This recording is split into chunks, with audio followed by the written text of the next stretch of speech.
ஆப்கி அதாலத்துல film star Kajol மேல உள்ள அடுத்த குற்றச்சாட்டு என்னன்னா இவங்க வெளிப்படையா பேசுறாங்க.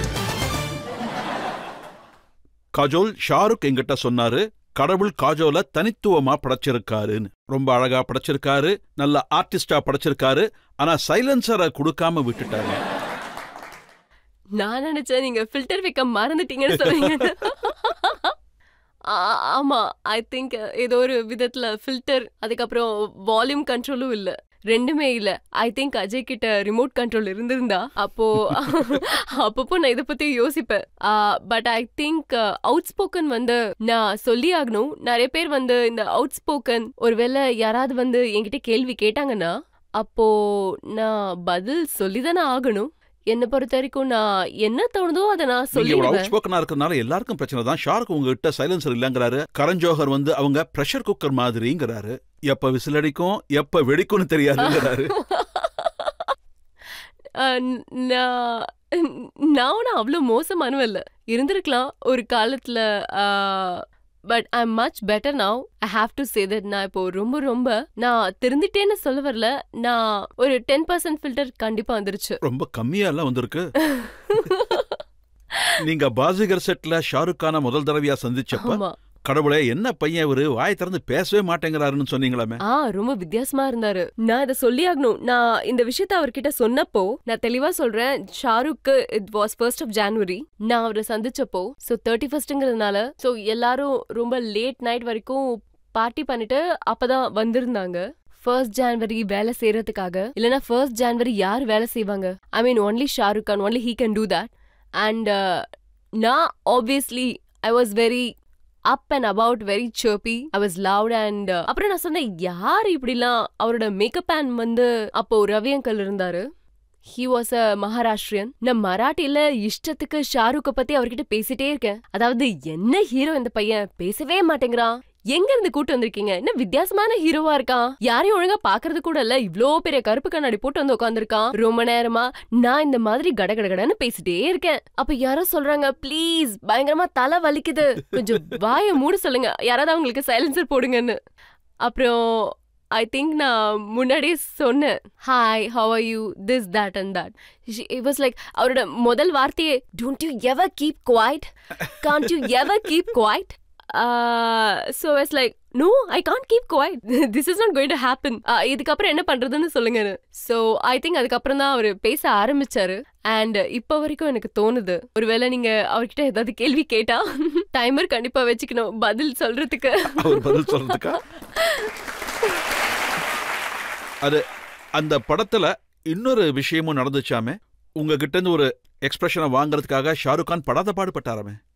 ரொம்ப இங்க பாருங்க, அது எனக்கு என்ன தோணும்னா, லைஃப்ல இன்னும் 2-3 விஷயங்கள்லாம் இருக்கு, நான் இது வரைக்கும் அதெல்லாம் எக்ஸ்பீரியன்ஸ் பண்ணதில்ல.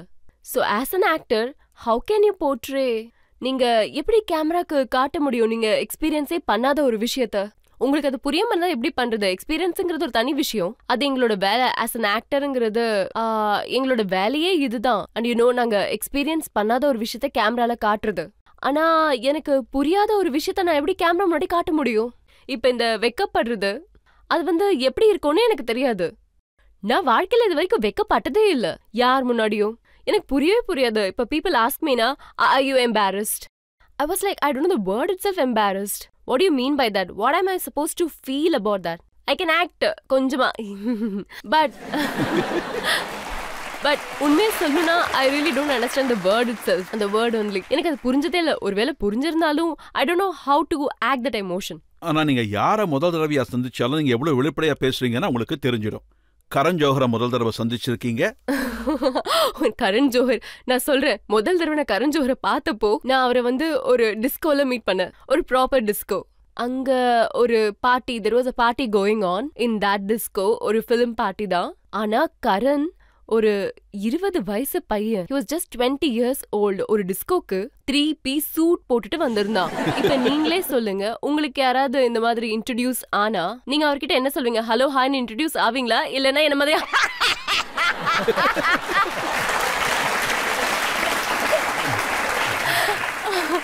சோ இந்த மாதிரி தான் நடந்துச்சு. என் ரியாக்ஷன் அவர்கிட்ட அப்படிதான் நீங்க ரொம்ப இருந்தது. ஃபன்னியா இருக்கீங்கன்னு சொல்லிட்டீங்களா? நான் சொல்லிட்டேன் ஆப்வியஸ்லி. ஒரு மனுஷன் டிஸ்கோக்கு 3 பீஸ்ல Dress போட்டுட்டு எப்படி வர முடியும்? அதுவும் வித் டை அந்த வேஸ்ட் கோட்லாம் போட்டுட்டு he standing over there in the disco. I said you're looking so funny. வெறும் ஜீன்ஸ் டி-ஷர்ட் ஆவது போட்டுக்கலாம்ல. அவங்க மம்மி ரொம்ப நல்லா இருக்குன்னு சொல்லிருக்காங்களே. அவங்க மம்மிக்கு தெரியாம இருந்திருக்கலாம் அவரு டிஸ்கோக்கு போறாருன்னு. கரண் ஜோஹர் கிட்ட நீங்க இன்னொரு விஷயமும் சொல்லிருக்கீங்க, உங்களை கல்யாணம் பண்ணிக்க மாப்பிள்ளைய தேடியாச்சு. நான் ஆக்சுவலி ஒரு ஷோல சொல்லியிருந்தேன், கிராமத்துல இருந்து யாராவது ஒரு மாடை ஓட்டிட்டு வருவாங்க. ஆனா அது ஒரு இங்கிலீஷ் ஷோவா இருந்தது. அது ஒரு இங்கிலீஷ் ஷோங்கிறதுனால இட் சவுண்டட் லைக் கிராமத்துல இருந்து ஒரு பையன் எடுத்துட்டு வருவான்னு. அதுக்கு கரண் ஜோஹர் என்ன சொன்னாரு? கரண் அப்ப வந்து ரொம்ப ஷாக் ஆயிட்டாரு. அதுக்கப்புறம் அவர் வந்து What are you saying? On the national TV? You can't say that about me in national TV. I was like, நான் அப்படி அந்த அர்த்தத்துல அங்க சொல்ல வரல. பாத்தீங்களா, நான் அவுட் ஸ்போக்கன்னு சொல்றீங்களே, என்னையே அறியாம இந்த மாதிரி விஷயம் எல்லாம் வருது. உங்க வெளிப்படையான பேச்சுக்கு நிறையவே எக்ஸாம்பிள்ஸ் பார்த்தாச்சு. நீங்க நடிச்ச கபி குஷி கபிகம் படத்துல ஒரு டயலாக் இருக்குல்ல? ஆமா. அதுல நீங்க சொல்லுவீங்க, जामुई कीड़े पड़े. जामुई कीड़े पड़े तेरे खाने में. तेरा टेबल हिलने लगे, तेरी कुर्सी टूट जाए. அப்ப இதெல்லாம் உங்களுக்கு ரொம்ப நேச்சுரலா வந்த விஷயமா? ஆமா, கண்டிப்பா எனக்கு ரொம்ப நேச்சுரலா வந்தது. எனக்கு ஐ திங்க் அதுல கொஞ்சம் பஞ்சாபியும் இருந்தது. சோ கரண் வந்து நிறைய பஞ்சாபி டயலாக்ஸ்லாம் எழுதி அவர் என்கிட்ட சொன்னாரு, இங்க பாரு, இதுல கண்டிப்பா பஞ்சாபி தடுக்கா நல்லா இருக்கணும், இதுல ஃபிளேவர் கண்டிப்பா இருக்கணும், இதுல எப்படியாவது பஞ்சாபி மாதிரி இல்ல, நீ பஞ்சாபி மாதிரியே நடிக்கணும்னு சொன்னாரு. சோ நான் நிறைய முயற்சி பண்ணேன், டயலாக பிராக்டிஸ் பண்ணேன். ஆனா ஒன்னு நேச்சுரலா வந்தது, இமோஷன் உள்ள இருந்து அப்படியே வந்தது. இதுவரைக்கும் நீங்க ரொம்ப எல்லை மீறி யார்கிட்ட ரொம்பவே அவுட் ஸ்போக்கனா பேசிருக்கீங்க? இன்னும் என்னோட வாழ்க்கை மீதி இருக்கு. ஆனா கண்டிப்பா ஏகப்பட்ட வித்தியாசங்கள் இருக்குன்னு தான் சொல்லுவேன். முக்கியமா என் கண்ணாடி இல்ல. எனக்கு பாதிக்கும் மேற்பட்ட விஷயங்கள் கண்ணுக்கு தெரியறது இல்ல. அதுக்கப்புறம் என்ன பாக்குறதுக்காக ஒரு சிலர் வரும்போது ஒரு தடவை மணிரத்னம் சார் கூட நடந்திருக்கு, அஜய் தேவ்கன் கிட்ட கூட நடந்திருக்கு. ரெண்டுத்தையுமே சொல்லுங்களேன். ஒன்னு சொல்றேன். அதாவது அஜயோட நான் ஹல்சல் படத்துல நடிச்சிட்டு இருந்தேன் அந்த டைம்ல. சோ அப்போ லேண்ட்லைன் தான் இருந்தது. அப்போ என் ரூம்ல போன் அடிச்சது ஒரு மார்னிங். நான் போன் எடுத்தேன்.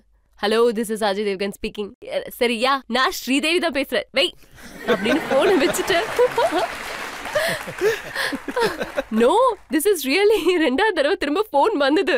No, this is really Ajay Devgn. No, this is really நான் அஜய் தான் பேசுறேன். நான் சொன்னேன், ஐ செட் யா ரைட், இது ராங் நம்பர், இது ஸ்ரீதேவி நம்பர் அப்படின்னு சொல்லி வச்சுட்டேன். ஆனா ஐ திங்க் அடுத்த தடவை அவர் போன் பண்ணும்போது என் அம்மாக்கு கால் பண்ணி சொல்லிருக்காரு, aunty I want to invite for my sister's wedding. என் தங்கச்சிக்கு கல்யாணம், நான் உங்களுக்கு கல்யாண இன்விடேஷன் கொடுக்கணும், ஆனா அவங்க ஒவ்வொரு வாட்டியும் போன் எடுத்து வச்சிடுறாங்கன்னு சொல்லிருக்காரு. இந்த மாதிரி அவர்கிட்ட நடந்துச்சு.